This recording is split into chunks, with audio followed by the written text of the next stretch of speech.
Hi, it's Carrie Ann O'Gara, a sophomore at Hawthorne High School. Today I'm going to be unboxing these new JLab wireless earbuds that I just bought. So these are relatively inexpensive and they came pretty quickly. I ordered them in black, but they can come in white as well. So I'm opening these now, and I have to say I'm pretty pleased with what I'm seeing already. It comes in a decently sized case, which will be easy to carry around places. As you can see, the case is all black with the JLab logo on top. Underneath it, there is a wire that allows you to connect the case to a power source to charge. The earbuds themselves are pretty small and lightweight with the logo on each one. Connecting them is pretty simple. Press and hold the buttons on each earbud for about 3 seconds to turn them on, and then connect them to your phone in the phone settings.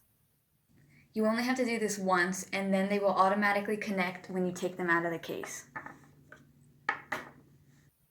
The buttons on each of the earbuds allow you to control what is playing on your phone. You're able to change the volume, play or pause, answer, reject, or hang up calls, and more. I've tested the earbuds out and they are super comfortable and easy to use. I love the different control features and the sound quality is excellent. One of my favorite things about these earbuds is that they let you know when they are connected and ready to use, and also when the battery is low. Overall, this was a great product to buy and is much better than regular earbuds with wires. Thank you for watching, and I'll see you next time.